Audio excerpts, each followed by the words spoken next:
kemajuan pendidikan Indonesia. Yeay! Assalamualaikum warahmatullahi wabarakatuh.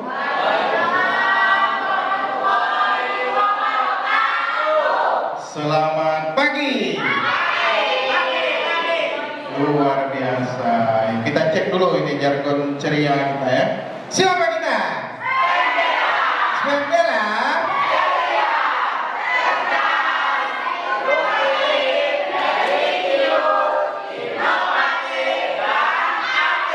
Luar biasa sekali. Tepuk tangan untuk kita semua. Alhamdulillahirrabbilalamin. Pada hari ini kita dapat berkumpul pada acara diseminasi budaya positif calon guru penggerak SMP Negeri 8 Toboli. Nah, di sini kami selaku calon guru penggerak ada 4 orang ya. Ada Bapak Nasbi Sahbani di paling ujung itu kalau ada kenal.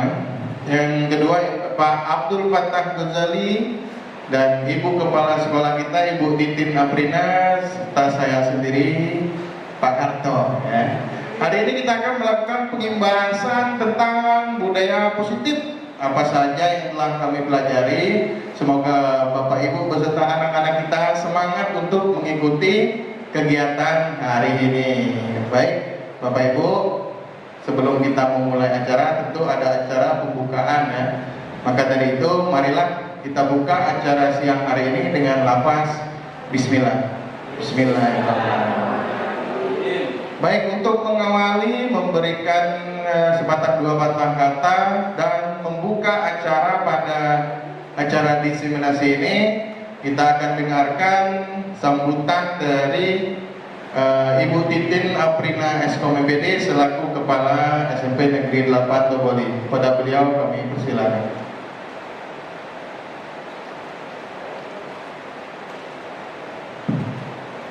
Terima kasih Pak Karto atas kesempatan yang diberikan kepada saya untuk membuka kegiatan kita di pagi hari ini.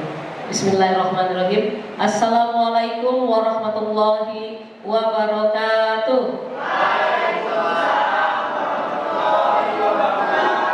Yang terhormat Wakil Kepala Sekolah Bapak Emil SPD, yang terhormat Bapak Ibu Guru SMP Negeri 8 Toboli, dan yang Ibu sayangi dan Ibu banggakan siswa dan siswi SMP Negeri 8 Toboli. Puji syukur kita panjatkan kehadiran Allah Subhanahu wa taala di mana ya, di hari yang sangat cerah ini ya, kita masih diberikan kesehatan, kesempatan untuk kita berkumpul lagi di ruangan kita yang tercinta ini dalam kegiatan diseminasi budaya positif calon guru penggerak SMP Negeri 8 Toboli Angkatan 9 tahun 2023. Tak lupa juga salawat serta salam kita haturkan kepada Nabi kita Nabi Muhammad SAW beserta para keluarga dan sahabatnya. Insya Allah kita akan mendapatkan syafaat di yaumil akhir nanti. Amin amin ya rabbal alamin. Bapak Ibu beserta siswa yang saya banggakan, alhamdulillah tiba juga hari ini adalah hari yang dinanti-nantikan oleh para calon guru penggerak di angkatan 9 untuk dapat menyimbaskan atau mensosialisasikan kegiatan budaya positif khususnya di sekolah kita yang tercinta ini. Saya berharap dengan kegiatan diseminasi budaya positif semua warga khususnya SMP Negeri 8 Toboli ini dapat mengembangkan atau memajukan ya sekolah kita pada untuk jenjang yang lebih tinggi lagi. Dan Ibu harapkan dalam kegiatan sosialisasi diseminasi budaya positif Bapak Ibu dan para siswa dan siswi dapat mengikuti kegiatan ini dengan sebaik-baiknya. Mungkin itu saja yang dapat Ibu sampaikan. Dengan mengucapkan Bismillahirrahmanirrahim, diseminasi budaya positif calon guru penggerak SMP Negeri 8 Toboli Angkatan 9 tahun 2023 secara resmi dibuka.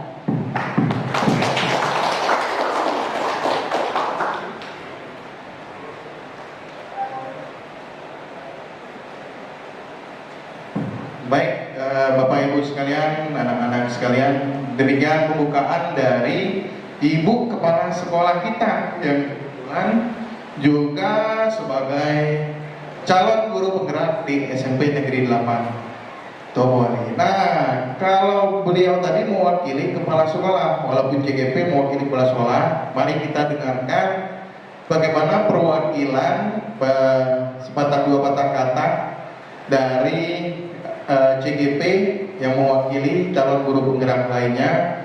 Maka dari itu kepada Bapak Nasbi Sampani, waktu dan tempat kami persilahkan.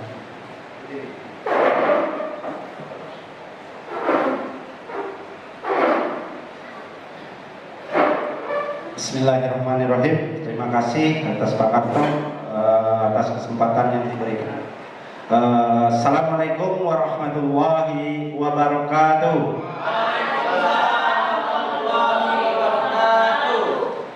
Pertama dan paling utama, sama-sama kita panjatkan puji dan rasa syukur atas kehadiran Allah Subhanahu wa Ta'ala, atas karena karunia limpahan rahmatnya lah sama-sama kita bisa berkumpul dalam rangka acara diseminasi budaya positif di SMP Negeri 8 Toboli. Salawat beriring salam tidak lupa kita hantur curahkan kepada junjungan kita, juru selamat kita, Nabi besar Muhammad SAW, karena berkat jasa beliaulah, berkat perjuangan beliaulah, kemudian kita sama-sama hari ini menjadi pengikutnya, dan insya Allah di yaumil akhir nanti karena berkat sapanya kita sama-sama bisa selamat. Amin ya rabbal alamin. Yang saya hormati Ibu Kepala Sekolah di sini. Ibu Kepala Sekolah selain sebagai kepala sekolah juga sebagai calon guru penggerak. Jadi beliau ini merangkap dua untuk hari ini. Ya. Selanjutnya yang saya hormati Wakil Kepala Sekolah Bapak Emil Saputra. Ini ada jasa beliau sehingga kita berempat ini bisa sama-sama mengikut guru penggerak bersama dengan Ibu Tiara. Tepuk tangan terlebih dahulu untuk Bu Tiara dan Pak Emil. Luar biasa sekali. Karena motivasi dan inspirasinya lah kita sama-sama mengikut, dan ini di SMP Negeri 8 ini untuk di Bangka Selatan maupun di Bangka Belitung, calon guru penggerak yang satu sekolah banyak mungkin, Pak Emil ya. Sebangka Belitung ini yang terbanyak, luar biasa sekali ya. Dan doakan juga Bapak Ibu, semoga kita berempat ini dimudahkan dan dilancarkan untuk mengikuti setiap rangkaian kegiatan yang ada pada guru penggerak sampai akhir nanti. Mudah-mudahan lancar. Amin ya rabbal alamin. Bapak Ibu dan siswa-siswi sekalian, jadi sepatah dua patah untuk sambutan dari kami calon guru penggerak pada hari ini.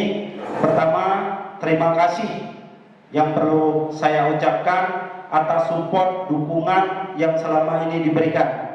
Mungkin dengan kurangnya support, dukungan dari pihak sekolah, guru maupun siswa, kami pun terasa sulit Bapak Ibu untuk melewati tahap-tahapan yang ada. Dan hari ini kita sudah melewati sampai pada tahap modul 1.4, yaitu budaya positif, itu ya.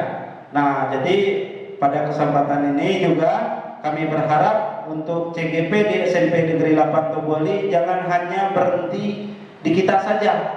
Kami berharap yang lain juga bisa untuk mengikuti. Dan untuk sekarang itu untuk angkatan 11, informasinya itu sudah bisa untuk mendaftarkan diri. Silakan Bapak Ibu, kita dukung semuanya ya. Jadi hanya sebatas itu mungkin untuk sambutan awal. Mohon nanti untuk didiseminasi Bapak Ibu bagaimana nanti paradigma baru terhadap dunia pendidikan tentang pembelajaran baru khususnya budaya positif nanti bisa sama-sama kita adopsi dari pemikiran Ki Hajar Dewantara dan nantinya bisa kita implementasikan, kita aktualisasikan dalam dunia pendidikan terkhusus di SMP Negeri 8 Toboli. Mungkin hanya itu yang dapat saya sampaikan, kurang dan lebih saya mohon maaf. Saya akhiri, nasrun minallahi fathul qarib fabasyiril mu'minin fastabiqul khairat. Wassalamualaikum warahmatullahi wabarakatuh.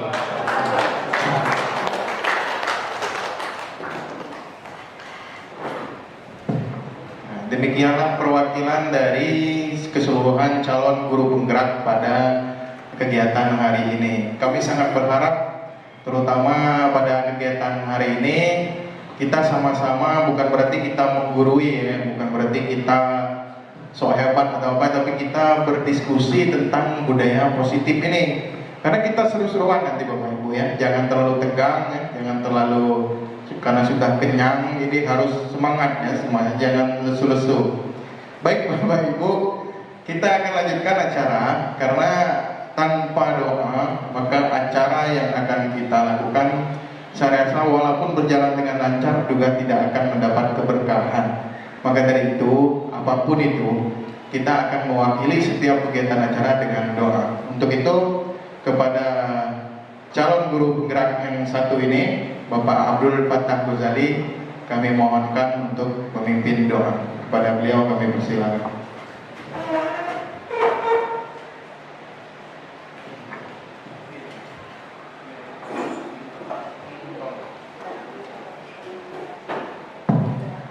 Assalamualaikum warahmatullahi wabarakatuh.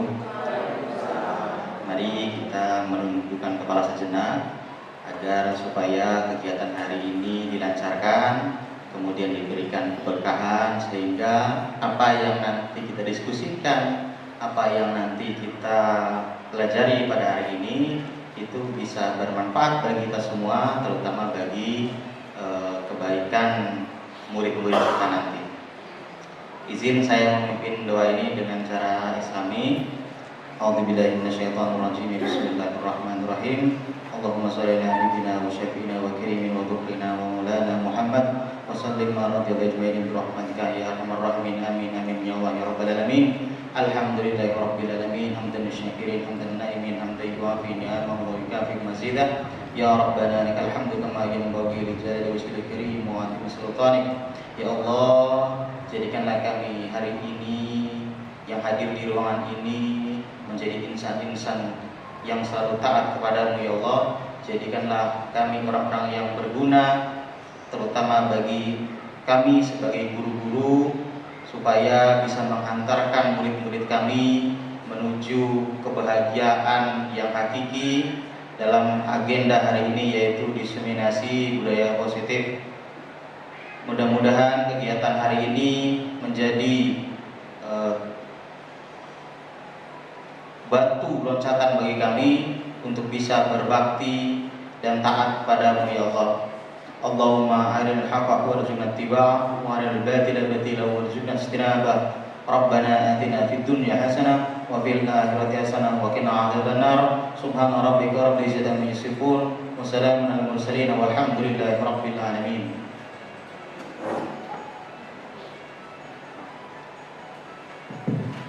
Baik, Bapak Ibu, demikianlah acara pembukaan untuk kegiatan diseminasi budaya positif calon guru penggerak angkatan 9 di SMP Negeri 8 Toboli. Marilah kita tutup acara pembukaan ini dengan lafaz hamdalah. Alhamdulillah.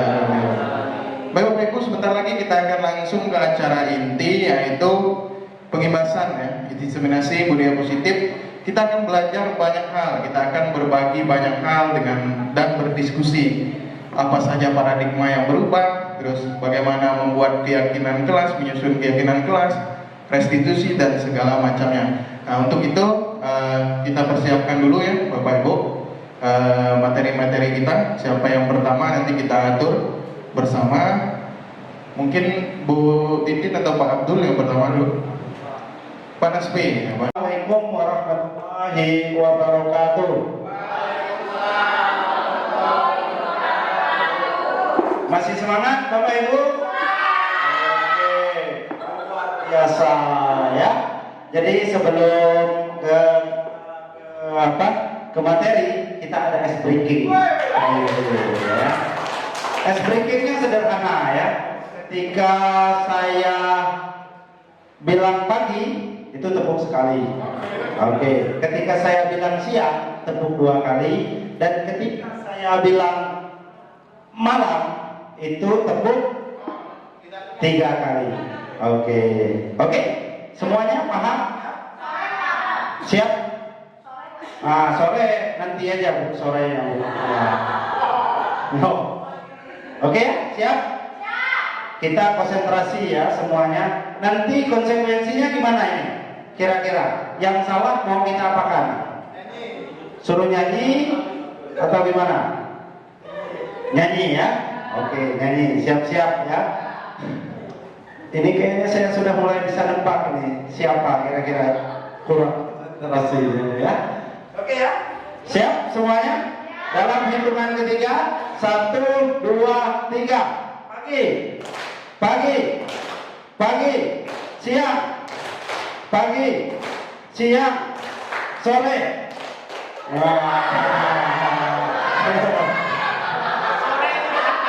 Konsentrasi kan? Hah? Tidak.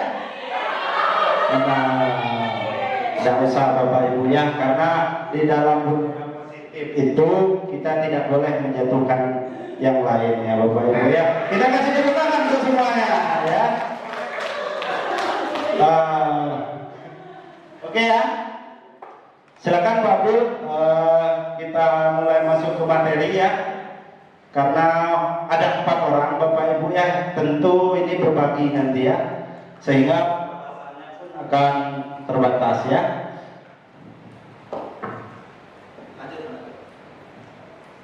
Oke, silakan Pak Abdul. Oke ya, bisa sama-sama fokus untuk ke depan. Kita lihat PowerPoint terlebih dahulu. Oke, tampilkan Pak Abdul. Oke, itu bisa dilihat berkaitan dengan materi pertama, diseminasi budaya positif. Saya kebetulan dapat materi, berbagi materi itu dapat di disiplin positif ya, modul 1.4. Oke, next. Di sini kita bisa lihat pertama paradigma baru dalam dunia pendidikan. Jadi dalam pemikiran Ki Hajar Dewantara, saya rasa semuanya tahu ya Ki Hajar Dewantara. Siswa-siswi tahu gak? Siapa itu Ki Hajar Dewantara? Ki Hajar Dewantara? Siapa? Ya betul, Bapak Pendidikan Indonesia yang selama ini pemikirannya belum digali secara jauh dan belum ada implementasi untuk menjalankan pemikiran-pemikiran Ki Hajar Dewantara. Malah justru selama ini adopsi teori yang kita gunakan dalam dunia pendidikan itu banyak mengadopsi dari luar. Padahal kita punya pentolan yang luar biasa, yaitu Ki Hajar Dewantara. Nah, di sini kita bisa lihat sama-sama konsep pendidikan menurut Ki Hajar Dewantara. Menurut Ki Hajar Dewantara, konsep pendidikan yang holistik di mana murid atau peserta didik dibentuk menjadi insan berkembang secara utuh meliputi rasio. Pertama rasio budi ya, rasio itu budi akal. Bagaimana memaksimalkan akal yang ada pada siswa. Kemudian olah rasa, perasaan ya atau emosi, olah jiwa, olahraga melalui proses pembelajaran dan lain-lainnya yang berpusat pada murid. Inti tahu berpusat pada murid? Ngerti Bu Is ya? Berpusat pada murid. Jadi siswa ini sebagai pusatnya, pusat pembelajarannya itu ada di siswa. Jadi jangan ada lagi tergambar dalam pikiran kita seakan-akan pendidikan itu menakutkan. identik dengan kekerasan, pemaksaan, ya kan? Yang selama ini mungkin kita rasakan. Nah, Bapak Ibu sekalian yang hidup sezaman dengan saya, mungkin kita sama-sama merasakan kan, macam mana rasanya dipukul. Pernah dapat hukuman? Nah, dapat hukuman pasti pernah ya. Nah, kemudian di sini ada paradigma baru bahwa pembelajaran itu berpusat pada murid, dilaksanakan dalam suasana keterbukaan, bebasan serta menyenangkan sesuai dengan kodrat alam dan kodrat zamannya. Jadi anggapan kita selama ini bahwa ketika pelajaran matematika nilainya harus 9, maka target semua murid itu adalah 9. Analogi sederhana, ketika kita kumpulkan berbagai macam hewan dan disuruh manjat pohon, itu mungkin tidak kira-kira? Mungkin? Tidak mungkin, karena setiap anak menurut Ki Hajar Dewantara itu unik. Kemudian mereka pasti menyimpan potensi bawaan. Setiap anak itu mempunyai potensi bawaan, hanya mereka belum menemukan. Nah, inilah tugas kita sebagai seorang pendidik, kemudian bagaimana bisa membawa anak ini sesuai dengan kodrat alam dan kodrat zamannya. Jadi kita tidak bisa menerapkan sistem pendidikan yang ada kala yang lalu atau zaman kita dengan kondisi sekarang, karena zamannya sudah berbeda. Itu yang dimaksud dengan kodrat alam dan kodrat zaman. Oke? Kira-kira Bapak Ibu bisa dipahami ya? Saya rasa bisa lah semua. Nah, next Pak Abdul. Nah, di sini ada yang namanya konsep disiplin positif. Ya, konsep disiplin positif, bagaimana caranya membuat murid disiplin. Kira-kira yang tergambar dalam pikiran kita ketika ditanya bagaimana siswa ini sih bisa disiplin? Nah, ya, itu salah satu, betul Bu Tiara. Karena kita harus menjadi contoh, ya, bukan memberi contoh. Itu salah satunya. Membuat murid disiplin kadang-kadang yang tergambar dengan dalam pikiran kita itu adalah peraturan. Kalau ada siswa yang melanggar peraturan, maka konsekuensi adalah hukuman. Betul nggak kira-kira? Itu kan yang tergambar dalam pikiran kita selama ini. Itu yang menjadi pertanyaan pemantik pertama. Terus, siapa yang bisa mendisiplinkan murid? Hah? Dirinya sendiri. Kebayang kan bagaimana capeknya kita kalau kita kesadaran itu tidak muncul dalam diri siswa. Kemana-mana harus kita awasi. Kalau 8 jam mereka di sekolah, tanpa jam, tanpa istirahat, mata, telinga, dan gerakan semua harus, energi semua harus kita keluarkan untuk mengawasi siswa-siswi kita. Apakah guru bisa mendisiplinkan murid? Ayo, bisa guru mendisiplinkan murid? Bisa, oke ya? Bisa. Atau kepala sekolah yang bisa mendisiplinkan siswa ini, mendisiplinkan murid, atau orang tua murid, atau murid itu sendiri, dan mengapa? Nah, ini menjadi pertanyaan mendasar yang nantinya akan kita bahas bersama. Oke, next. Makna kata disiplin terlebih dahulu yang harus kita ketahui. Anggapan kita selama ini disiplin itu taat terhadap aturan yang dibuat oleh sekolah. Banyak kejadian yang kita alami, coba perhatikan ya. Ketika siswa melakukan pelanggaran, maka konsekuensi yang harus dihadapi adalah hukuman. Seperti itu kan? Kenyataan yang terjadi di lapangan seperti itu kebanyakan. Dan hukuman itu terkadang tidak sesuai dengan kesalahan yang dilakukan. Contoh saja sederhana. Ketika siswa terlambat, guru piket maupun guru BK, konsekuensi yang dilakukan apa kadang-kadang? Buang sampah, cuci WC. Nah, maka di sini kita akan belajar bagaimana langkah-langkah untuk menerapkan disiplin positif yang ada pada siswa. Nah, ketika mendengar kata disiplin, apa yang terbayang di benak Anda? Ayo, minta satu orang. Mungkin Pak Emil, apa Pak Emil yang tergambar Pak Emil? Ketika mendengar kata disiplin, Pak. Rapi, Pak. Rapi, ya betul, rapi ya. Terus Bu Iis? Tertib. Oke ya, tertib. Nah, di sini mungkin tidak salah Bu Iis ya, sangat betul sekali. Coba kita baca bersama-sama. Mendengar kata disiplin, apa terbayang dalam benak Anda? Apa yang terlintas dalam pikiran Anda? Kebanyakan orang akan menghubungkan kata disiplin dengan kata tertib, teratur, dan kepatuhan pada peraturan. Itu yang tergambar dalam pikiran kita selama ini. Nah, kita lanjut. Kata disiplin juga sering dihubungkan dengan hukuman. Padahal itu sungguh berbeda.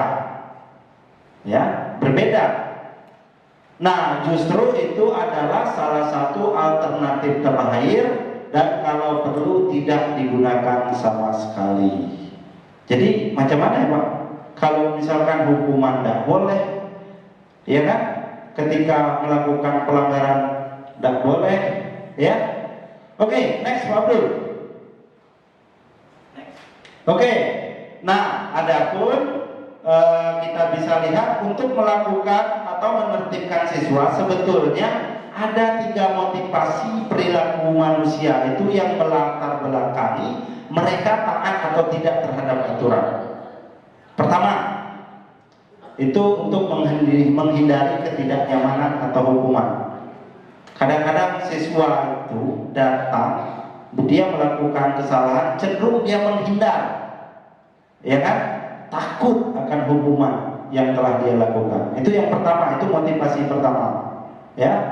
Nah, kalau dalam motivasi yang pertama satu ini harus ekstra tenaga yang kita keluarkan. Kemudian ada juga motivasi yang hadir itu karena imbalan, penghargaan, apresiasi ataupun hadiah dari orang lain. Ya, nah hadiah itu bentuknya bermacam-macam, Pak ya.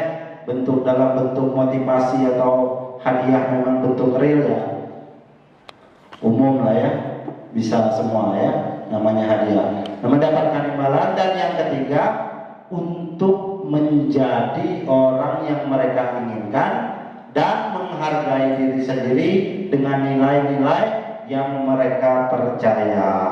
Nah, disinilah poin yang terpenting. Bagaimana kemudian kita mampu untuk menanamkan nilai-nilai kebenaran universal yang ada pada diri siswa, pada lingkungan, atau nilai universal ini artinya nilai yang diakui keberadaannya tanpa memandang agama, suku, ras, dan budaya. Contoh, kejujuran, kedisiplinan, ketertiban, misalkan kan. Nah, itu hadir dari diri mereka sendiri karena mereka taat terhadap keyakinan dan kebenaran yang ada pada diri mereka. Oke, next Pak Abdul. Ini bisa kita lihat untuk menghindari ketidaknyamanan atau hukuman. Ini motivasi yang pertama ya. Ini adalah tingkat terendah, tingkat yang paling rendah ya.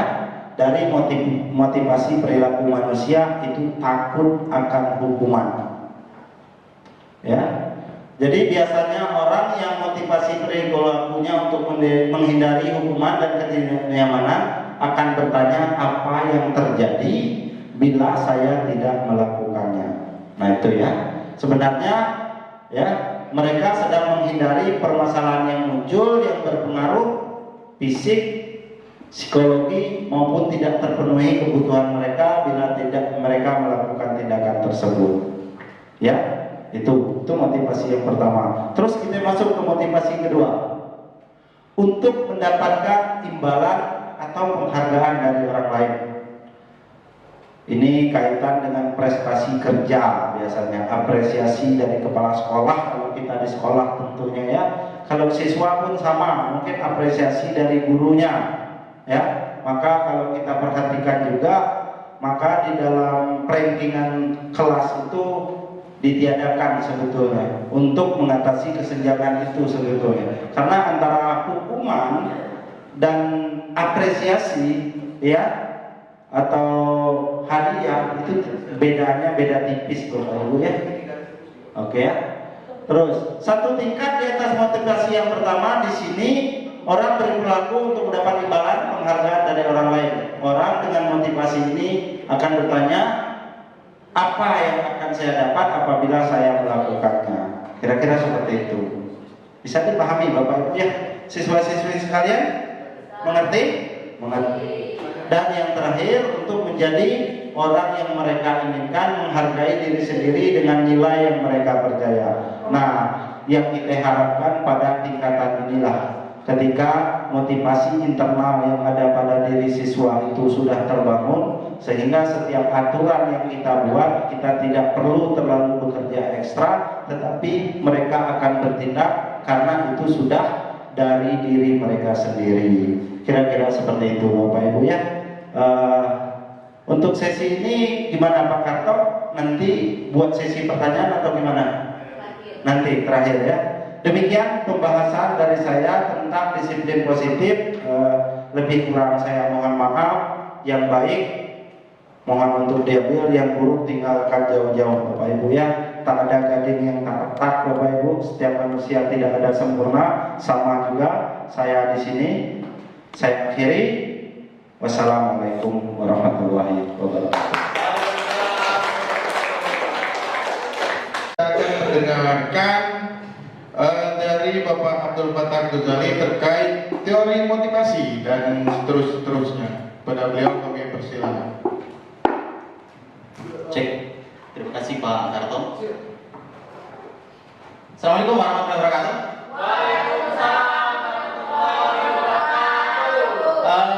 Melanjutkan dari yang sudah disampaikan oleh Pak Nasfi terkait perubahan paradigma dan disiplin positif, maka sekarang yang akan kita diskusikan atau yang akan kita bagi adalah tentang teori motivasi, yaitu hukuman, penghargaan, dan restitusi.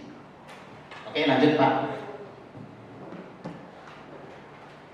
Seperti yang sudah kita ketahui bahwasanya motivasi itu ada dua, yaitu motivasi intrinsik dan yang kedua adalah motivasi ekstrinsik. Apa bedanya? Kalau intrinsik itu berarti berasal dari dalam diri, sedangkan ekstrinsik itu berasal dari luar.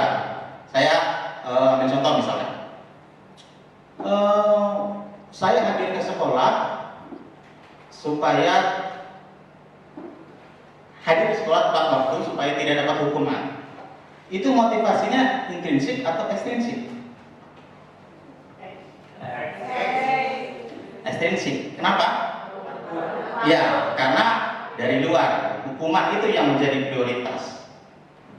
Coba lanjut Mas. Nah, pernah nggak kita merenung kenapa kita selalu berusaha untuk mematuhi aturan?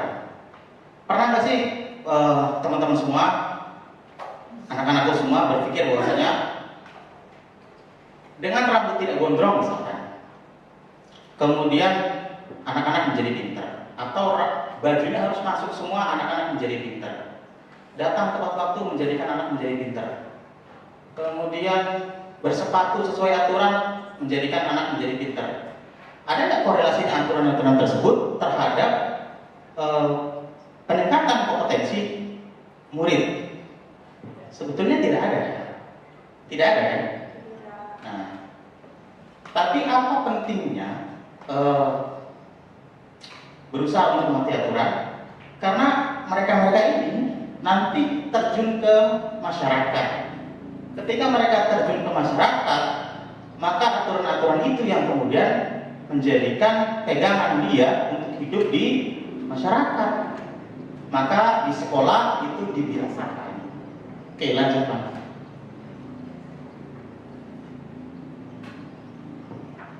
Teori motivasi itu ada 3. Dosen dalam bukunya Restructuring School Discipline menyatakan ada 3 motivasi perilaku manusia. Yang pertama, untuk menghindari ketidaknyamanan atau menghindari hukuman. Yang kedua, untuk mendapatkan imbalan atau penghargaan dari orang lain. Dan yang ketiga, untuk menjadi orang yang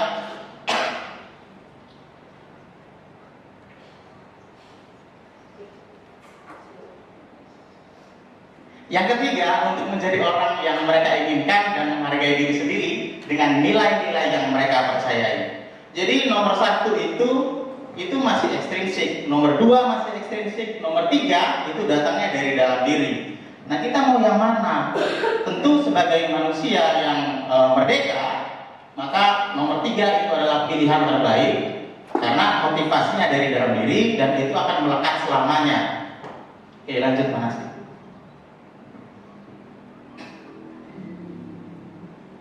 Nah, terkadang kita sebagai guru, ya, sampai mana tindakan kita untuk membuat anak-anak itu taat pada aturan?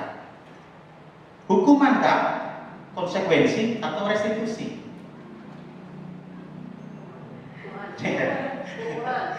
Hukuman ya, masih pada tahap hukuman ya. Ya.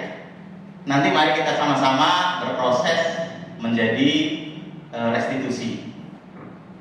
Kita kenal dulu apa itu hukuman. Hukuman itu sifatnya sepihak biasanya, kemudian dia mengakibatkan rasa malu atau kesal terhadap korban atau terhadap anak murid. Apa bedanya dengan konsekuensi? Kalau hukuman itu sifatnya mendadak dan sepihak, kalau konsekuensi itu biasanya sudah disepakati. Jadi ada aturan, kemudian ada konsekuensinya. Misal, ketika datang ke sekolah terlambat, maka konsekuensinya adalah kehilangan waktu ketika istirahat. Jadi anak itu datang terlambat dan dia tahu, oh ketika saya datang terlambat, maka saya akan kehilangan jam istirahat karena harus mengganti jam awal ketika dia masuk terlambat. Itu namanya konsekuensi dan itu harus disosialisasikan di awal. Tapi berbeda dengan misalkan, Dinda, kamu terlambat, tiap hari terlambat, cuci kamar mandi. Dengan cuci kamar mandi itu kan tidak ada di konsekuensi yang sudah disepakati. Dan kemudian dengan mencuci kamar mandi itu menjadikan Dinda kehilangan jam belajar. Kemudian kalau Dinda diolok, kemudian dia akan menjadi malu. Dan itu ciri hukuman. Dan yang ketiga adalah restitusi, yaitu menciptakan kondisi bagi murid untuk memperbaiki kesalahan mereka sehingga mereka bisa kembali pada kelompok mereka dengan karakter yang lebih kuat. Nanti itu akan dijelaskan oleh Ibu Titi nanti di materi berikut. Lanjut Pak. Oke, ini adalah tabel. Nah, perhatikan di tabel yang paling atas. Ada identitas gagal, ada identitas sukses. Kalau hukuman itu identik dengan identitas yang gagal. Biasanya hukuman itu sifatnya menyakitkan dan harus terjadi. Kalau konsekuensi, sesuatu harus terjadi, tapi dia tidak merasa sakit. Kenapa? Karena dia sudah tahu bahwasanya, oh itu yang akan saya alami. Berbeda dengan hukuman. Kalau hukuman itu nggak tahu, mut-mutan, tergantung gurunya. Kalau gurunya lagi baik, ya hukumannya biasanya yang ringan-ringan. Kalau gurunya lagi moodnya lagi jelek, maka apapun hukumannya jadi satu di situ. Atau misalnya begini, tanggal tua. Gurunya lagi tanggal tua, hukumannya makin menjadi-jadi. Kalau tanggal muda, ya sudah, masuk aja, nanti lain kali. Kemudian murid akan tersakiti misalnya. Kalau konsekuensi hanya sebatas pada tidak nyaman, restitusi, murid akan mendapatkan penguatan. Nah ini yang penting. Hukuman biasanya menyebabkan perilaku pasif agresif meningkat. Dari yang tadinya itu pasif, kemudian dia menjadi agresif. Justru ketika setelah mendapat hukuman, maka tingkat agresivitas murid, terutama laki-laki biasanya, itu meningkat. Sedangkan untuk konsekuensi, penguatannya hanya bertahan jangka pendek. Kenapa?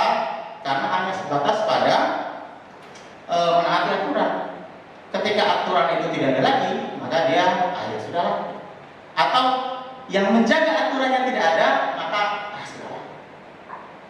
Kira-kira begitu. Kemudian lanjut saja Mas Nasmi.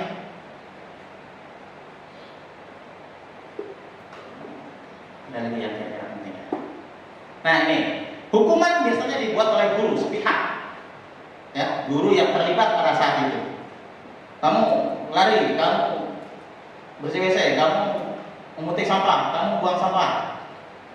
Sedangkan konsekuensi itu dibuat oleh guru dan murid secara bersama-sama. Nah, nanti di kesepakatan kelas itu akan coba kita diskusi untuk itu. Bagaimana membuat kesepakatan kelas yang di situ ada kesepakatan, ada keyakinan, kemudian ada konsekuensinya ketika dilanggar. Kemudian restitusi itu dibuat oleh murid dan anak, karena anak dituntut nanti untuk menyelesaikan masalahnya sendiri dengan bimbingan dari guru. Restitusi itu nanti akan bersifat jangka panjang. Lanjut Pak Nasdi. Yang kedua yaitu 5 posisi kontrol. Posisi siapa ini? Posisi guru, ya. Atau kalau dalam lingkungan di luar sekolah ya posisinya orang dewasa. Karena ini tidak hanya sebatas guru. Lanjut Pak. Coba perhatikan. Tisa dan Hana dipanggil masuk ke ruangan Ibu Dewi, Kepala Sekolah SMA Makmur. Ibu Dewi baru saja mendapat pengaduan dari Ibunda Tisa bahwa Hana menggunakan kata-kata kasar dan merendahkan Tisa di sosial media. Oke, coba ya. Siapa? Dulu BK. Seandainya Ibu Suyen menjadi Ibu Dewi, apa yang akan Ibu Suyen lakukan?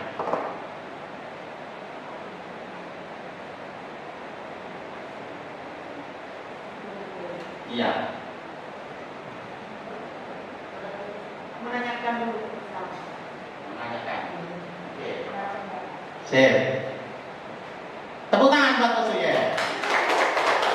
Seandainya Bu Suyen jadi Bu Dewi, mengkonfirmasi dulu katanya, menanyakan dulu bagaimana kronologi kejadiannya. Habis itu Menanyakan lagi. habis itu tergantung jawaban yang ditanya. Lanjut Pak Nasri. Lanjut Pak Nasri. Oke. Nah, ada 5 posisi kontrol menurut Bosen. Yang pertama kita sebagai penghukum, yang kedua pembuat rasa bersalah, yang ketiga kita sebagai teman, yang keempat sebagai pemantau, dan yang kelima sebagai manajer. Ya, ingat 5 saja posisi kontrol. Nah, kita ada di mana? Sebelum kita mulai belajar, kira-kira kita ada di mana? Ada di pembuat rasa bersalah. Penghukum. Kalau saya mantau itu apa? Mantap ya. Sampai mantau. Apa indikatornya kita sebagai penghukum? Apa indikatornya kita sebagai pemantau? Jangan-jangan kita tuh sebetulnya sudah ada di manajer. Oke. Badannya. Oke, lanjut anak sendiri. Penghukum, yang pertama penghukum. Penghukum merupakan orang yang bisa menggunakan hukuman fisik atau verbal. Oke. Biasanya dia satu arah. Udah pokoknya kamu salah. Selalu pasti selalu terakhir selesai. Udah kamu ini pasti terakhir selesai. Kamu pasti nyontek. Udah pokoknya kamu yang nyontek. Padahal belum tentu juga deh. Cirinya adalah penghukum itu biasanya menggunakan nada tinggi karena dia merasa punya power. Kemudian mata melotot, jadi menunjuk-nunjuk.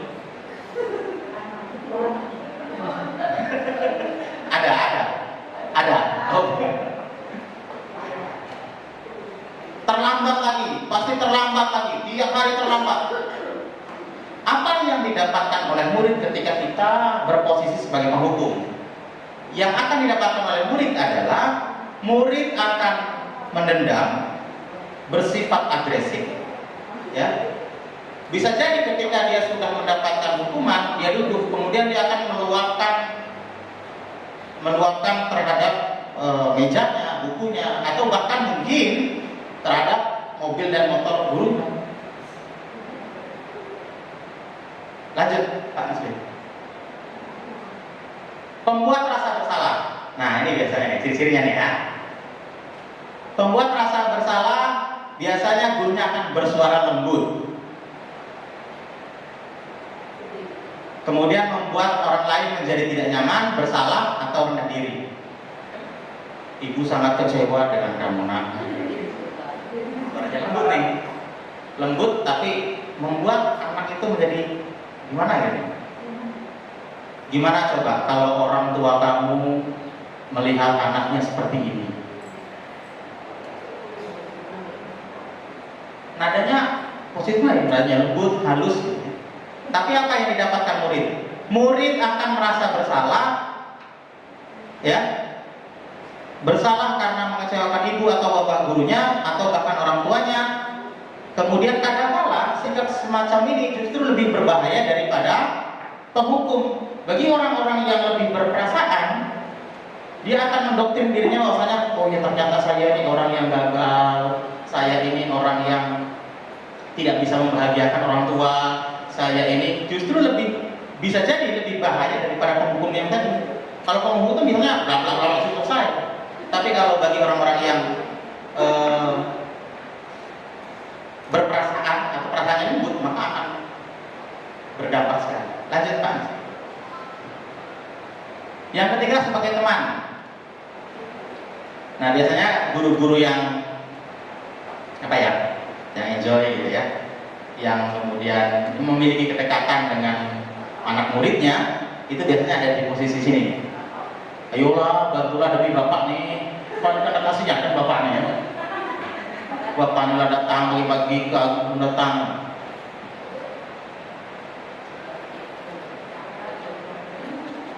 Apakah ini memiliki nilai positif?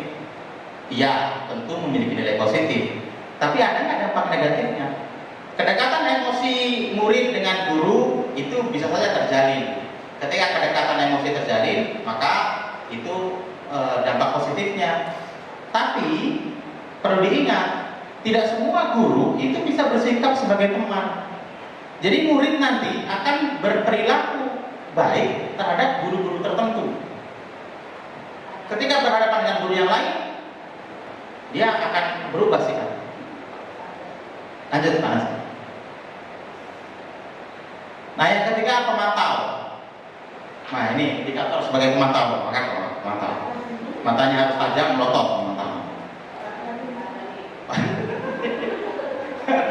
Apa bedanya pemantau dengan penghukum? Kalau pemantau itu biasanya jadi indikator utama adalah aturan. Ya. Aturannya menjadikan ya pegangan bagi dia untuk melakukan sesuatu. Imbasnya adalah ketika kita sebagai pemantau, murid memahami konsekuensi yang harus dijalankan karena telah melanggar salah satu peraturan sekolah. Kemudian guru tidak menunjukkan suatu emosi yang berlebihan karena siapapun yang akan melakukan kesalahan atau siapapun yang melakukan kesalahan, baik memiliki kedekatan emosi atau tidak, karena yang dipegang itu sebagai aturan, maka dia tidak pandang bulu. Sehingga murid pun merasa, oh dia juga walaupun dekat dengan ibu Nova misalnya, hukuman juga kok.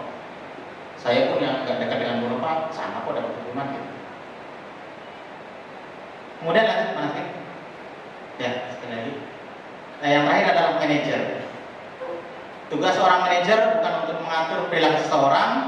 Kita membimbing murid untuk dapat mengatur dirinya sehingga murid dapat menemukan solusi atas masalah-masalah yang sudah dia ciptakan sendiri, ya. Solusinya dipikirkan sendiri, dan ketika dia kembali lagi ke kelompoknya, maka dia akan menjadi individu yang lebih baik dengan karakter yang lebih kuat. Nah, Kita mau ada di posisi yang mana sekarang? Ada posisi yang mana? Manajer. Luar biasa Pak Gatot. Ada di manajer. Tapi ingat, anak-anak kita itu belum semuanya memiliki motivasi intrinsik yang baik, maka tidak apa-apa kita bertindak sebagai pemantau.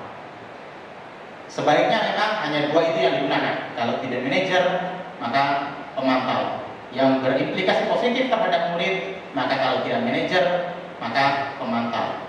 Pernahkah ibu-ibu berpikir bagaimana sekolah-sekolah kedinasan, sekolah-sekolah militer itu disiplinnya lebih baik? Apa menggunakan manajer?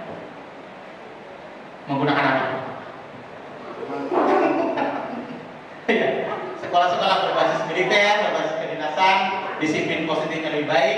Yang digunakan adalah posisi pemantau, karena aturannya sudah ada, konsekuensinya juga sudah ada. Saya kira itu untuk kalau ada yang mau ditanyakan boleh ditampung dulu. Nanti. Oke. Terima kasih. Saya kembalikan ke Pak Karto.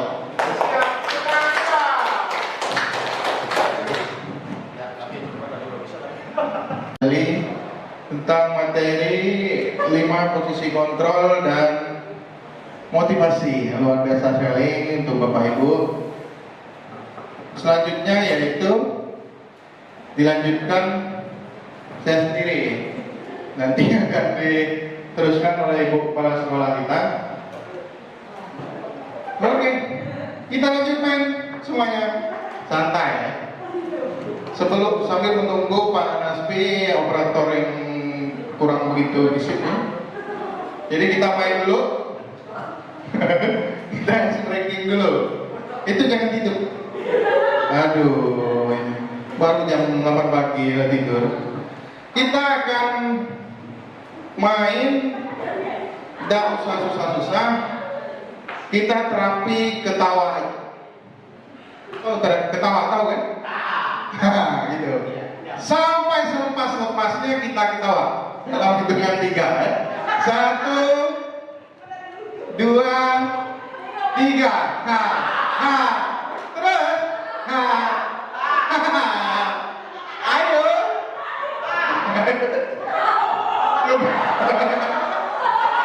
Ayo ketawa. Mulai dari ayo terus. Terus.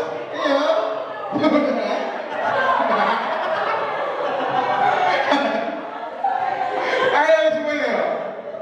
Nah, berarti yang tidak ketawa ini kurang bahagia. Prinsip kita sebagai guru itu membuat kebahagiaan. Sudah siap Pak Nasmi? Nah ini saya. Ini saya. Luar biasa saya. Guru besar, badan besar. Lanjut Pak Nasmi. Hari ini tidak usah dibahas ini, tidak perlu ya, sudah kenal. Lanjut. Nah, yang pertama kita akan membahas 5 kebutuhan dasar manusia. Kenapa ini dibahas? Lanjut dari materi Pak Abdul tadi, bahwa sumber dari suatu masalah itu adanya kebutuhan yang tidak terpenuhi. Kalau di situ dituliskan, ketika kita mendapatkan sesuatu berarti kita sudah memenuhi minimal 1 kebutuhan dasar. Misal begaji ya, mendapatkan uang, minimal 1 untuk memenuhi kebutuhan lainnya. Apa saja 5 kebutuhan dasar manusia? Yang pertama, bertahan hidup. Nah, lanjut Pak Nasmi. Bertahan hidup. Nah, bertahan hidup ini berhubungan dengan fisik, makan, rumah, dan kesehatan. Kenapa ini? Kalau tidak terpenuhi, maka banyak masalah-masalah yang timbul. Ya, banyak ya. Demi makanan sesuap nasi itu bisa terjadi hal-hal yang tidak diinginkan. Apalagi demi rumah. Di luar saudara-saudara kita kan, demi mempertahankan rumah, ya ada Pak Nasbi, sampai berdarah-darah. Lanjut Pak Nasbi. Nggak usah. Nah, kasih sayang dan rasa terima kasih. Rasa diterima, sorry. Rasa diterima. Kasih sayang dan rasa diterima. Kenapa ini penting? Kasih sayang ini penting karena kalau tidak terpenuhi muncul masalah-masalah baru. Contoh, ada yang butuh nangis ini? Pacaran? Pacaran. Nah, saya pernah baca anak-anak yang pacaran betunan bahasa kita ya, itu karena kebutuhan kasih sayang dari bapaknya. Kalau yang laki-laki ya, bapaknya itu kurang dipenuhi pada saat seusia mereka, maka mereka mencari kasih sayang di luar, diterima di luar, dikasih ulang tahun diberi hadiah, ulang tahun anniversary diberi motor, sementara bapaknya tidak mampu mungkin. Bukan tidak mau, tapi tidak mampu. Pacarnya mampu, makanya timbul masalah. Lanjut, mana sih? Kebebasan. Nah, yang ketiga kebebasan. Kebebasan ini jangan sampai kebablasan. Ini yang penting untuk anak-anak. Kebutuhan kebebasan yang tinggi menginginkan pilihan kepada mereka. Mereka ingin mencoba-coba, terus menginginkan hal-hal yang banyak bergerak. Maka dari itu kalau anak yang seperti ini kita suruh catat, tulis di papan tulis, mereka akan malas-malasan karena kebutuhan mereka adalah kebebasan. Terus lanjut. Nah, ini yang paling banyak dicari. Kebutuhan untuk mencari kesenangan dengan bermain seperti terapi kita tadi.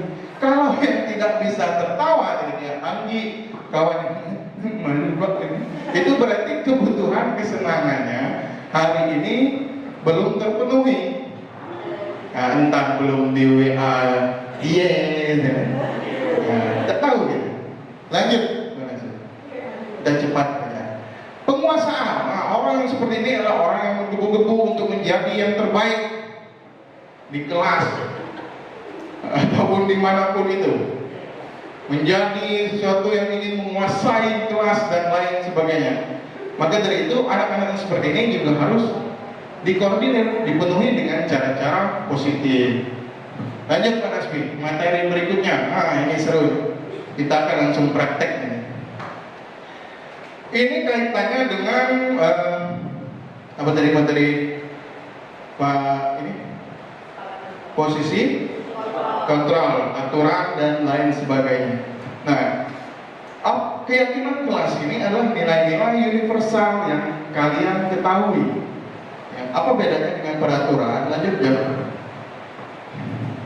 Oh, ciri-ciri dulu ya. Ciri-ciri yang keyakinan kelas yang perlu kita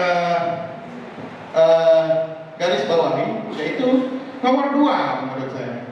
Karena saya terus terang baru tahu bahwa hal yang membedakan keyakinan dengan peraturan itu yang paling mencolok adalah kalimatnya dalam bentuk positif. Nah, kalau peraturan itu kan banyak kan, yang kalimat negatif, dilarang merokok, dilarang jajan, jangan apa lagi, jangan putar balik, misalnya, jangan galau, oh salah dengar. Oke, yang lainnya mungkin hal yang umum kan, kayak kenang kelas itu sifat cuma dikit, berlaku untuk semua warga kelas, semuanya umum. Tapi yang nomor 2 itu berarti kita harus merubah aturan-aturan yang sudah ada menjadi kalimat positif. Lanjut Pak Nasbi. Mengapa keyakinan dan bukan peraturan? Nah, hal ini sebenarnya dibedakan dari siapa yang membuat. Kata Pak Abdul tadi kan, kalau peraturan pemerintah, siapa yang buat? Peraturan pemerintah. Peraturan sekolah, siapa yang buat? Sekolah. Maka orang lain yang membuat untuk kita patuhi. Nah, sedangkan keyakinan ini berdasarkan kepercayaan individu, kita sepakati bersama, terus kita cari kalimat-kalimat positifnya, maka menjadilah keyakinan kelas. Nah, maka dari itu yang membedakan dari individu, dari intrinsik dan ekstrinsik kalau istilah Pak Abdul tadi. Lanjut Pak Nasri. Nah, ini nilai kebajikan di keyakinan yang ingin kita cari.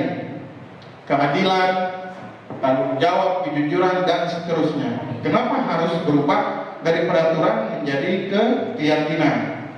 Karena yang peraturan, ada istilah zaman dulu ya, aturan itu dibuat untuk dihilang. Kalau keyakinan, apa mungkin dimurtadkan? Kalau sudah yakin, tidak ada ya. Maka dari itu, hari ini, lanjutkan, kita akan praktek. Itu contohnya, peraturan dilarang membuang sampah sembarangan, lalu dirubah ke keyakinan, jagalah kebersihan lingkungan sekolah, kalimat positif. Nilai kebajikan yang ingin kita cari adalah kesehatan. Nah, hari ini mari kita menyusun keyakinan kelas. Oke, Bapak Ibu siap? Mana nih? Kok kosong? Oh iya. Oke, ada pulpen masing-masing kan? Kalau ada beli kita call dulu. Bagi dulu, tulis satu saja per orang. Aturan satu. Tulis siswa, guru, aturan yang kalian ingat di sekolah kita. Aturan ya, belum keyakinan ya, peraturan. Ya, peraturan dulu.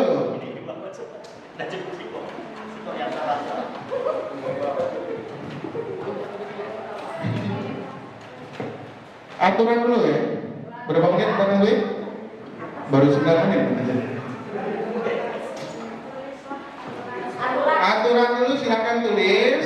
Kalau sudah misalnya dilarang apa, jangan memungut sampah loh, salah. Jangan apa, langsung ditempelkan di dinding depan, gitu. Jadi kita bacakan. Wah, Pak Emil langsung tangan dulu nih Pak Emil. Ya, silakan peraturan. Jangan ini, jangan itu. Yeah. Dilarang ini, dilarang itu. Tidak usah tulis nama, tidak apa-apa. Biar lebih bebas. Oke, tulis. Silakan ditulis yang kalian ingat di sekolah ini aturannya seperti apa sih? Tulis. Satu saja. Aturan dulu ya Pak. Aturan dulu. Aturan dulu.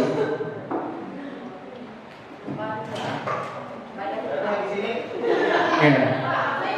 Bagi lagi. Aturan dulu. Nanti. Ingat-ingat ya, aturan yang ditulis ingat-ingat. Nanti dulu keyakinannya. Jangan sampai lupa. Bisa.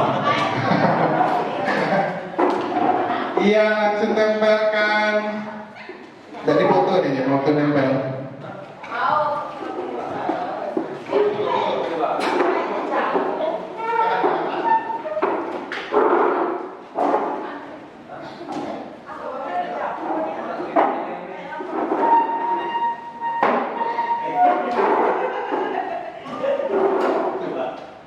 Sudah peraturan?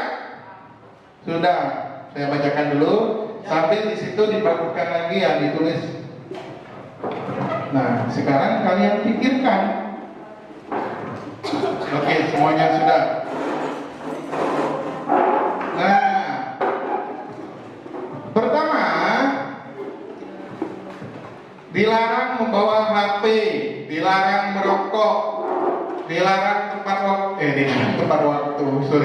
datang tepat waktu. Nah, ini sepertinya sudah positif. Dilarang bolos, dilarang kosong, ini kosong. Dilarang membuang sampah sembarangan, dilarang bolos sekolah, jangan merokok pas jam sekolah, jangan membuang sampah sembarangan, dilarang membuli, masuk kelas tepat waktu, dilarang berisik, jangan datang terlambat. Nah, ada beberapa yang mempunyai nilai kebajikan yang sama, maka kita satukan. Oke, sekarang satu-satu kawan-kawan, anak-anakku, kita tulis kalimat positif. Nah, keyakinan kelas kita. Kalau Bapak ambil di sini, Misalnya mana ini? Ada 2 kali dilarang bolos. Silakan tulis kalimat positifnya bagaimana? Dilarang bolos. Kalimat positifnya. Kalimat positifnya apa? Ya. Ya. Masuk belajar. Masuk pelajaran. Oke. Rajin masuk ke pelajaran kelas. Boleh ditulis, silakan tulis. Nanti kita tempelin. Nanti ditempel lagi. Nah, tulis. Yang lain ada kata-kata lain silakan yang positif. Kalau Pak Emil tadi rajin masuk ke kelas pelajaran. Oke, positif itu kalimatnya. Kalau tidak ada itulah tulis. Nanti dulu ditempel. Yang kedua, Bapak pilihkan.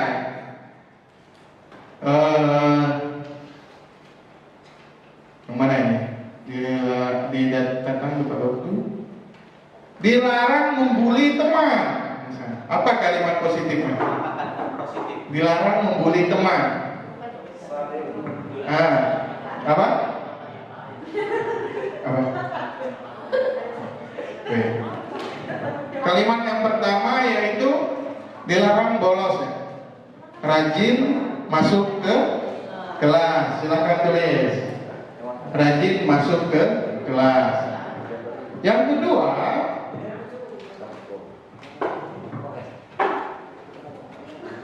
kembali gini aja. Slide ini. Slide belum mundur. Oke. Tunggu. Dilarang membuli. Apa contohnya? Yang kedua, silakan membuli.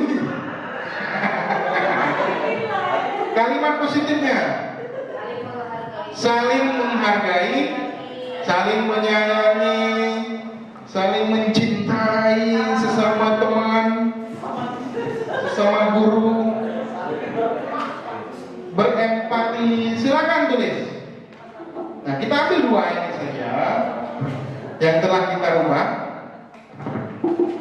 Oke, silakan tempelkan kembali di dinding kehormatan. Silakan yang sudah. Boleh di sini, keyakinan kelasnya sebelah sini. Ini. Saling mencintai. Ayo. Silakan tempel di dinding sebelah sini.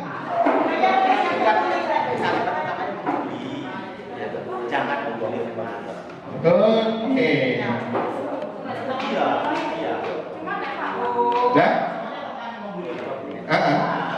Membuli. Kalimat positifnya apa?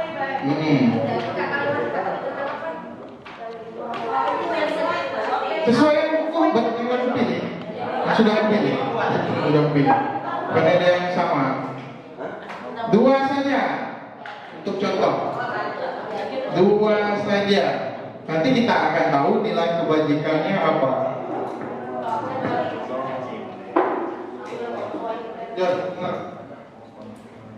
Ya, mana yang lain?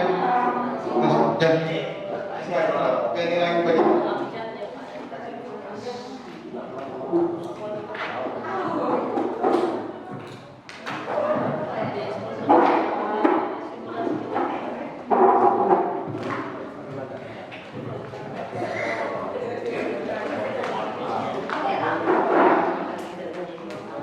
Anggi.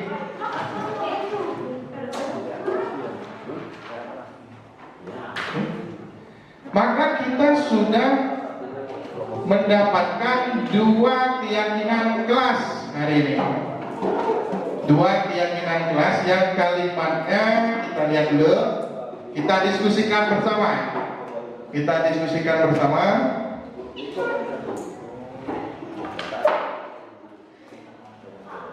Oi. Sudah. Baik, untuk tadi dilarang bolos, maka kalimat yang paling banyak kalian tulis yaitu rajin masuk ke kelas. Setuju tak? Sepakat tak? Rajin masuk ke kelas. Sepakat tak? Kita sepakati ya? Rajin masuk ke kelas. Itu nilai kebajikannya apa menurut kalian? Rajin. Ada lagi mungkin yang lain? Selain rajin karena bisa 2, 3. Tanggung jawab. Oke, kita sepakati bahwa aturan kelas kita yang pertama yaitu rajin masuk ke kelas. Yang kedua yaitu untuk yang dilarang membuli tadi, kebanyakan menulis saling menyayangi sesama teman. Setuju? Kita sepakati bahwa kita harus saling menyayangi sesama teman. Nilai kebajikannya apa? Kasih sayang. Nah, luar biasa. Tepuk tangan untuk kita semua dulu. Berarti kita sudah bisa menyusun, merubah peraturan menjadi keyakinan ke kelas. Baik, Pak Abdul, kita lanjutkan mungkin pemateri berikutnya. Terima kasih. Mohon maaf apabila ada salah-salah kata. Wassalamualaikum warahmatullahi wabarakatuh.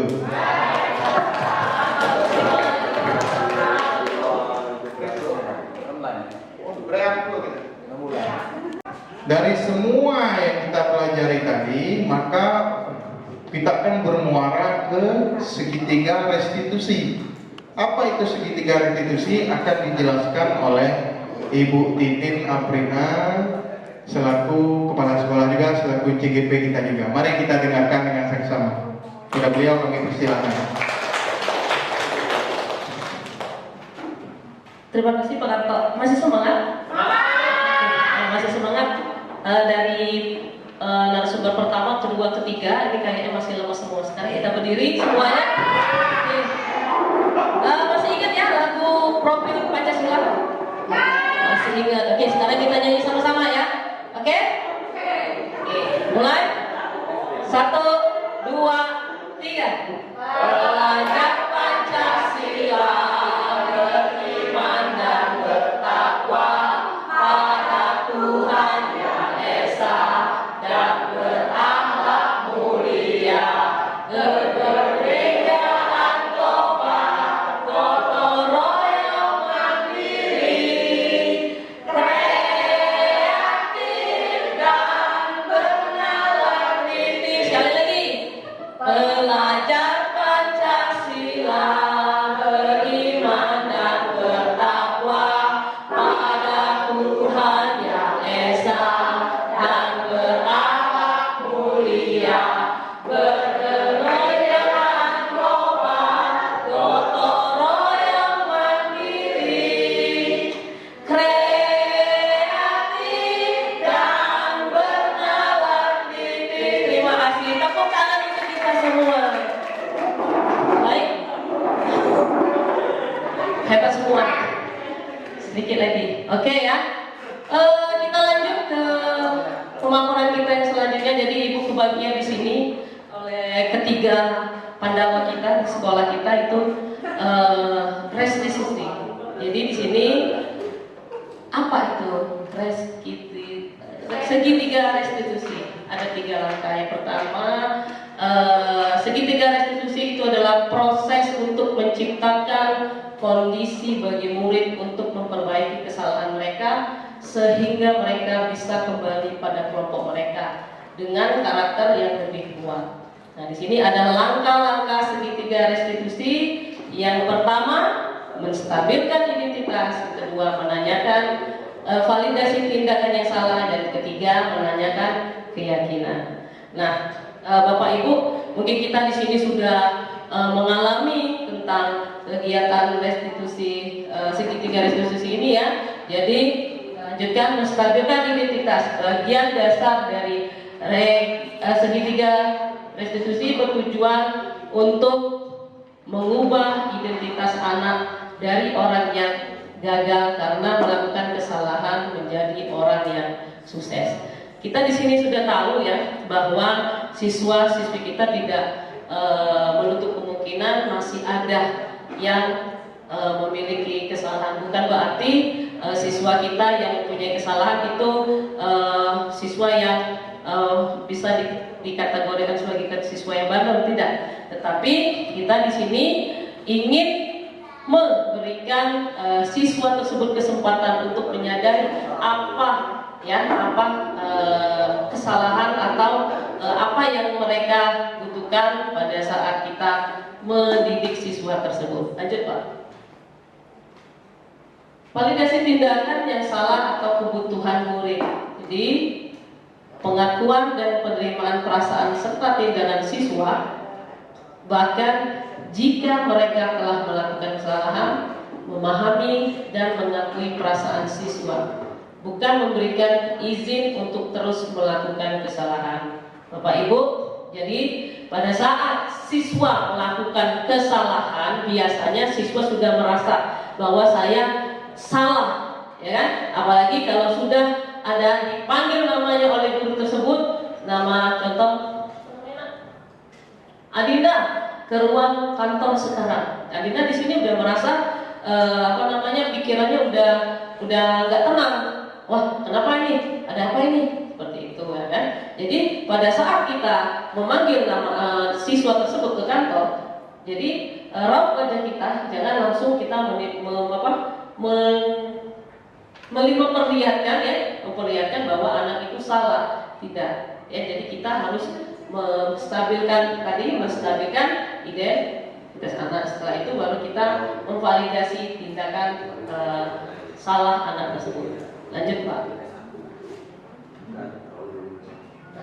Setelah kita menanyakan apa sih kesalahan anak, berbuat apa, jadi anak tersebut bisa memberikan masukan yang ada yang salah, mungkin tidak disengaja kegiatan tersebut. Jadi kita langsung menanyakan tentang keyakinan kelas. Jadi ada dua langkah.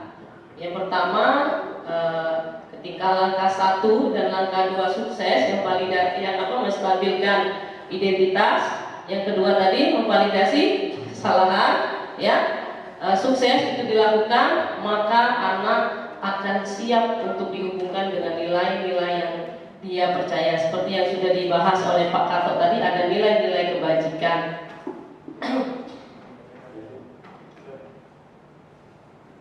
Nah, ini adalah segitiga restitusi. Jadi di sini bentuknya ke bawah, segitiga ke bawah. Yang pertama menstabilkan identitas. Jadi setiap menanyakan bahwa setiap orang pasti pernah melakukan kesalahan. Jadi tidak ada manusia yang tidak sempurna, tidak ada manusia yang tidak berbuat salah. Tuh. Terus kamu bukan satu-satunya yang pernah melakukan ini. Itu untuk menstabilkan identitas. Terus yang kedua, validasi tindakan yang salah. Nah, di sini ada dua. Kamu tentu punya alasan mengapa melakukan ini, iya. Nah, anak pasti mempunyai alasan kenapa anak bisa melakukan ini. Bisa juga anak tersebut bermain-main pada saat jam pelajaran, tetapi itu membuat suatu kesalahan. Terus yang kedua, adakah cara yang lebih efektif untuk mendapatkan apa yang kamu butuhkan? Itu untuk validasi tindakan yang salah. Terus selanjutnya menanyakan keyakinan kepada siswa. Menanya keyakinan kepada siswa. Jadi keyakinan kelas apa yang telah kita sepakati tadi sudah ditempel menggunakan post-it. Jadi peraturan sekolah, dari peraturan sekolah menjadi keyakinan kelas. Gitu. Terus kamu ingin menjadi orang yang seperti apa? Apakah kamu bisa tidak mengulangi kesalahan itu kembali? Nah, jadi intinya seperti ini, menggunakan segitiga restitusi ini, bukan berarti anak itu menebus kesalahan, tetapi untuk memperbaiki kesalahan. Tujuannya adalah untuk memperbaiki hubungan antar siswa dan guru. Lanjut Pak.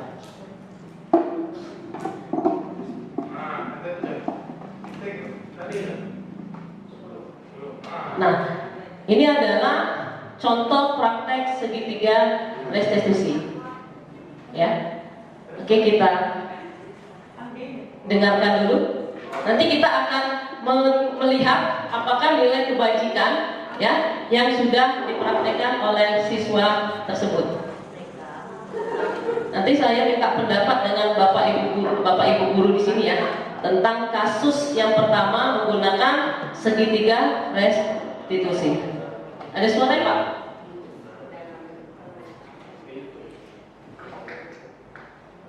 Karena saya Ulang Pak, dari pertama. Dari pertama. Oke, kita dengarkan dulu ya. ya Pak,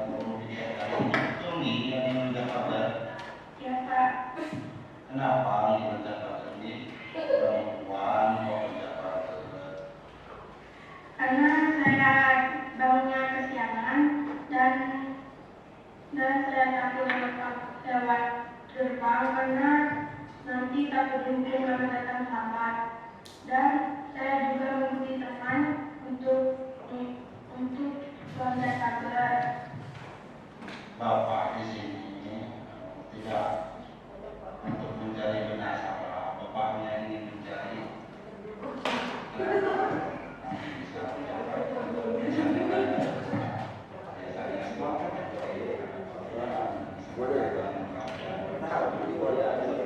anggaran yang dilakukan salah.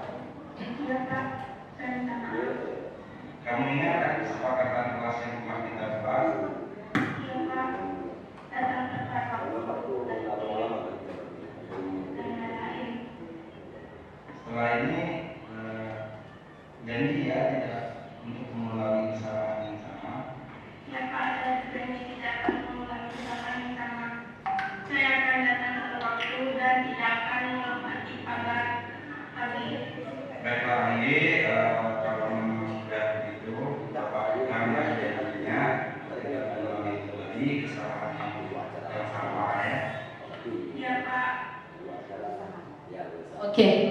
Nah, dari contoh praktek segitiga restitusi ini, apakah sudah terdapat 3 segitiga restitusi dari menstabilkan identitas, memvalidasi kesalahan, dan keyakinan kelas? Bisa minta pendapatnya Ibu Iis?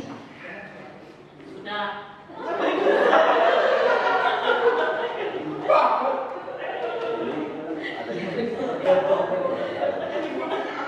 Bu Tiana boleh menambahkan. Sudah Bu, Pak Nasmi luar biasa, dari sudah diawali dengan apa yang menstabilkan identitas dulu. Jadi anak ini siswa ini terlihat tidak ada rasa takut, tapi lebih tenang ketika ditanya itu kan. Jadi di awal tenang, Pak Nasminya nggak langsung menjudge atau menuduh anak itu dengan kesalahannya. Kemudian sudah ada pada tindakannya kenapa dipanggil dan lain sebagainya, dan akhirnya menanyakan tentang keyakinan kelas yang telah disepakati. Dan yang luar biasanya ini Pak Nasmi diakhiri dengan apa ya, seperti ada ini yang anaknya biar nanti tidak mengulangi lagi. Jadi segitiga restitusinya sudah berjalan dengan baik Bu. Terima kasih. Oke, tepuk tangan dulu untuk Bu Tiana. Ya, jadi intinya peran guru dan orang tua ini harus saling berkomunikasi untuk supaya anak siswa-siswi kita di SMP 8 Torbol ini terjaga keamanan dan kenyamanannya di lingkungan sekolah. Nah, nanti setelah ini akan kita coba praktekkan permasalahan atau kasus ya untuk menggunakan segitiga restitusi seperti itu. Nanti bisa Bu Iis ya mencari sebagai guru ya, Bu Iis sebagai guru, siswanya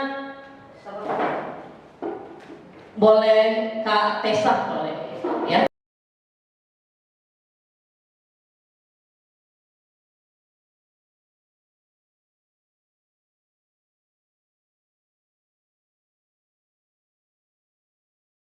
Masuk Dek. Ya silakan duduk Dek. Silakan duduk. Dedek apa kabar? Baik. Iya, Dedek tahu kenapa Bapak panggil di sini? Belum. Belum tahu. Bapak kan wali kelas Dedek kan? Kemarin Bapak lihat absensi Dedek dan ada laporan dari guru piket juga bahwa Dede sudah tidak masuk selama 3 hari. Benar tidak itu? Iya. Kalau Bapak boleh tahu, kenapa itu? Saya ada masalah keluarga Pak. Masalah keluarga. Iya deh. Kadang-kadang Bapak di sini bukan mencari kesalahan atau apa ya. Karena kita kadang juga Bapak selaku murid dulu, kayak Dedek juga sering ada masalah pribadi, masalah di rumah, kan? Masalah di sekolah, itu biasa terjadi. Nah, tapi kita di sini di sekolah kan, kalau Dedek tahu nggak apa kesalahan Dedek? Apa? Jarang masuk, sering terlambat. Jarang masuk, sering terlambat. Kemarin sudah 3 hari ya, Dek? Nah, kalau Dedek sudah tahu kesalahannya, kesepakatan kelas kita ini enggak? Keyakinan kelas yang sudah kita susun di awal semester apa aja? Tidak terlambat. Tidak terlambat, masuk terus. Jika sakit harus mengirimkan surat. Nah, jika sakit atau ada keperluan lain mengirimkan surat. Sedangkan Dedek kemarin tidak ada keterangan, tidak ada surat, tidak ada berita, ya Dek ya. Nah, kalau Dedek sudah tahu kesalahan Dedek, sudah tahu keyakinan kelas yang dilanggar, bagaimana Dedek ke depan ini? Sudah tahu kesalahan Dedek, sudah tahu keyakinan kelas yang dilanggar. Nah, ke depannya mengatasi itu bagaimana Dedek? Saya akan lebih rajin dan Rajin, tidak akan mengulangi lagi Pak. ya kembali lagi. Kalau tidak masuk bagaimana Dek? Akan mengirimkan surat. Akan mengirimkan surat supaya ada keterangan bagi sekolah ya Dek. Untuk supaya guru juga tahu apa alasan Dedek tidak masuk ya. Tidak apa-apa Dedek, cuma kedepannya Bapak pegang ya, jadi Dedek bahwa harus lebih disiplin, lebih rajin sekolah. Dan untuk masalah keluarga tadi Bapak doakan semoga cepat selesai ya. Rajin-rajin lah, karena tanggung jawab kita sebagai siswa itu sekolah dengan baik ya. Insya Allah nanti masalah keluarganya selesai. Ya, silakan. Dede Habib, saya kelas 7B. Saya dipanggil oleh Pak Karto karena saya sudah tidak masuk selama 3 hari. Alhamdulillahnya Pak Karto tidak marah, malah mengajak untuk diskusi tentang kesalahan saya dan cara memperbaikinya. Terima kasih Pak Karto.